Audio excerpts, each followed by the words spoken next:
Bonjour chers téléspectateurs, chères téléspectatrices et chers internautes.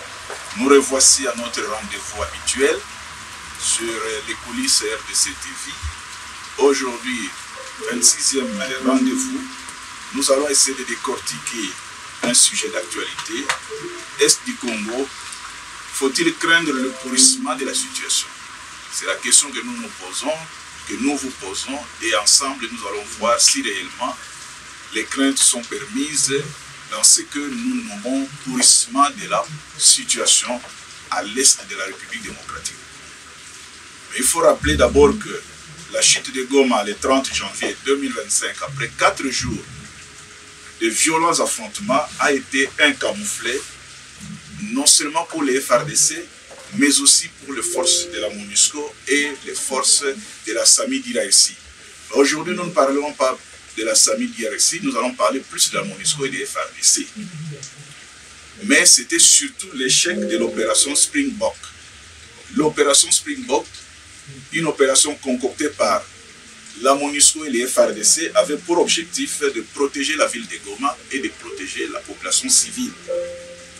Et vous le savez, lorsque, après 4 jours de combat, on dénombre plus de 3000 morts, on dénombre plus de 5000 blessés, des camps de déplacés détruits, on ne peut que parler de l'humiliation. Cela s'appelle humiliation.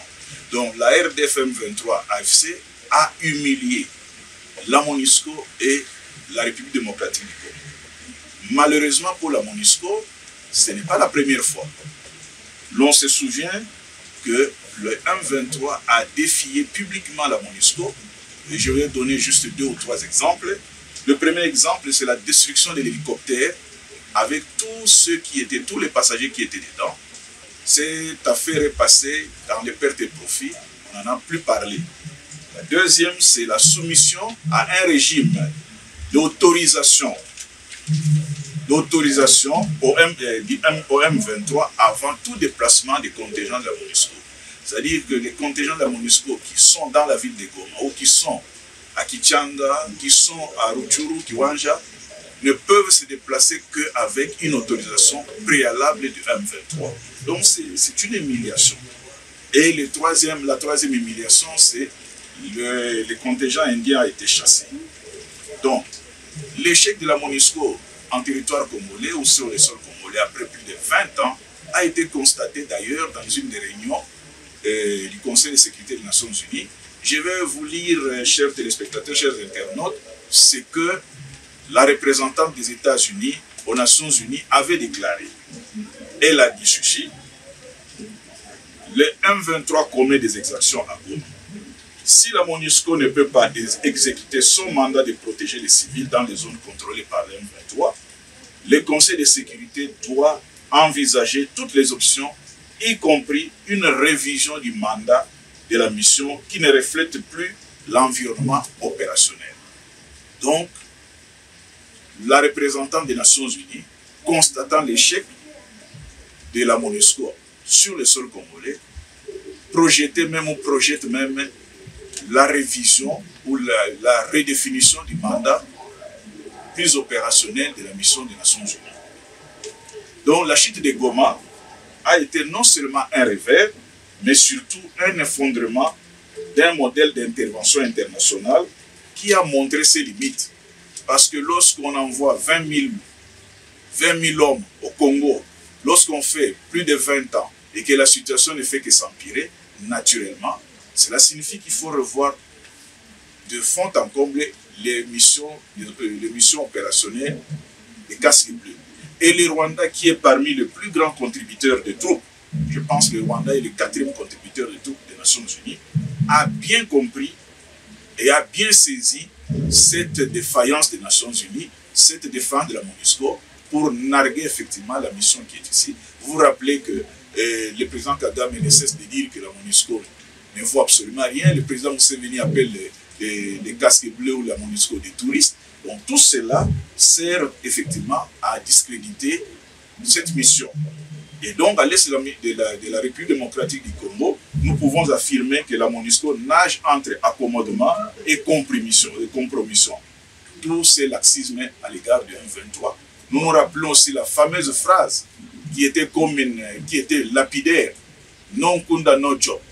Donc, c'est laxisme, cet accommodement, cette compromission ne peut pas aider la RDC à évoluer. Et bien sûr, il y a un autre aspect qui est le partage des informations. Le Rwanda se positionne au sein du Conseil de sécurité des Nations Unies et par sa position, le Rwanda accède à toutes les informations des systèmes des Nations Unies sur le terrain et donc toutes les informations de la MONUSCO est pratiquement récupérées par le Rwanda et le Rwanda sait à quel moment la MONUSCO veut se déployer et il les contraint. Alors, nous revenons à notre questionnement. Faut-il craindre le pourrissement ou non? Alors, lorsque nous avons des centaines de personnes qui sont aujourd'hui sous la protection de la mission des Nations Unies, presque 3 mois, gardés dans des gîtes des Nations Unies, qui ne peuvent pas se mouvoir, il y a un problème. Lorsque nous avons des soldats des FARDC qui sont sous la protection des Nations Unies et que nous voyons un communiqué du M23 qui menace de les attaquer sans tenir compte du droit international humanitaire, il faut craindre le pourrissement. Lorsque les soldats de la SAMI d'Iraxi ne peuvent pas se mouvoir ou sont aussi menacés par le M23 et qui sont incapables de mettre en application l'accord qu'ils ont signé de la réhabilitation et réparation de l'aéroport de Goma, il faut craindre le pourrissement. Parce que la réhabilitation, réparation de l'aéroport de Goma a pour conséquence immédiate l'accès de l'aide humanitaire aux populations qui sont sinistrées ici depuis plus de 3 mois. Notamment ceux qui sont des blessés qui sont à l'hôpital avec les poches de sang qu'on doit leur donner. Donc c'est un grand défi que la RDFM 23 lance à la communauté internationale.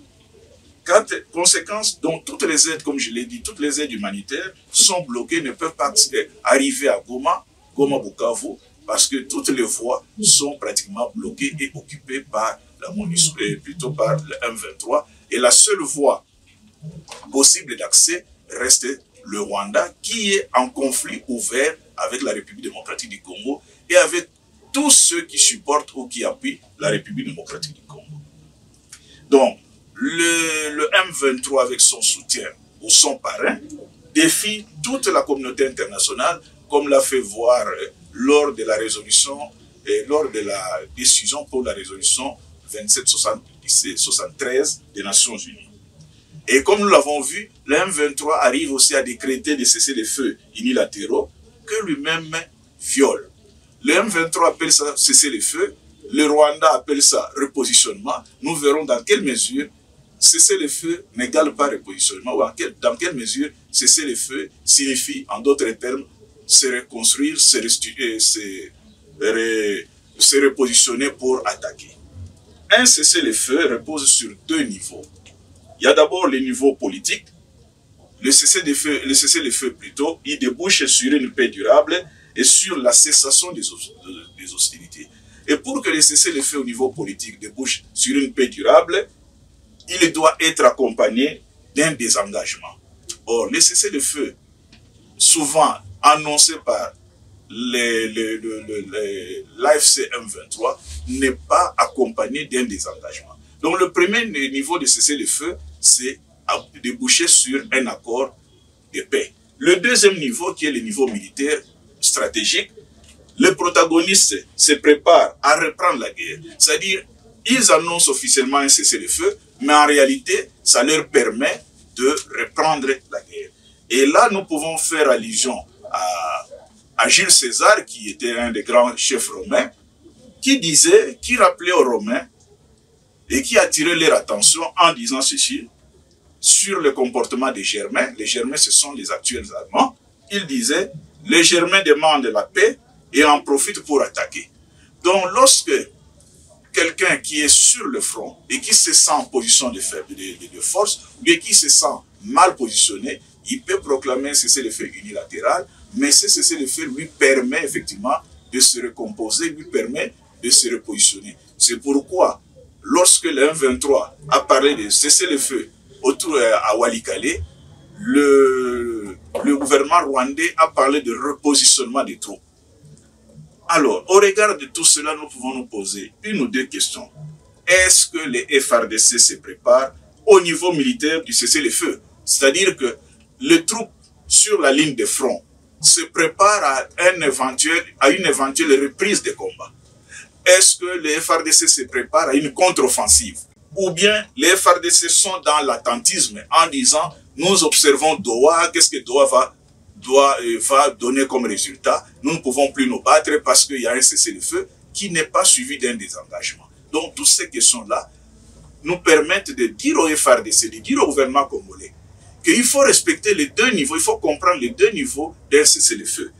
Parce que, et comme nous le savons, ceux qui vivent à Goma le savent, que le M23 AFC a porté l'uniforme des FARDC, notamment l'uniforme de la garde républicaine, mais avec le temps, le M23 AFC a maintenant son uniforme à lui, qui est d'un vert sombre qu'on appelle à Lingala Maya Pondu. Ceux qui ont vécu l'époque de Mobutu savent ce que c'est Maya Pondu. Donc, le M23 continue à former, continue à recruter et continue pratiquement à larguer, à renforcer ses positions sur l'axe Goma-Kiwanja, Mabenga-Rwindi. Donc, le prochain jour peuvent nous donner une autre image de la guerre. C'est pourquoi le pourrissement, nous parlons de pourrissement, c'est pourquoi si nous exhortons le gouvernement congolais de respecter ou de prendre en compte les deux niveaux d'un cessez-le-feu.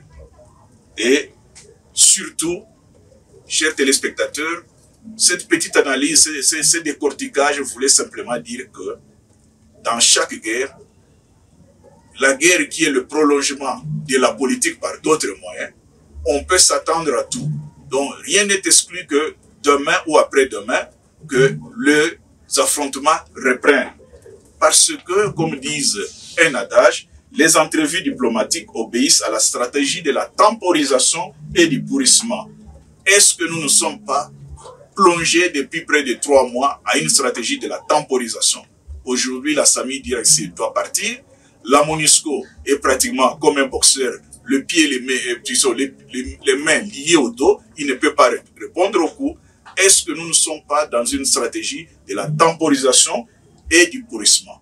Chers téléspectateurs, chers internautes, voici la réflexion que nous voulions partager avec vous pour que nous puissions comprendre et pour que nous ne puissions pas être naïfs et en conséquence être surpris si demain les affrontements reprenaient. Si vous avez aimé, likez, partagez avec les amis, faites-nous des commentaires, faites-nous des feedbacks pour que ça puisse nous aider à vous donner une bonne nourriture, à vous plonger dans la géopolitique de la sous-région. Aimez les coulisses RDC Télévision. Nous vous remercions et le rendez-vous est pris pour les heures à venir.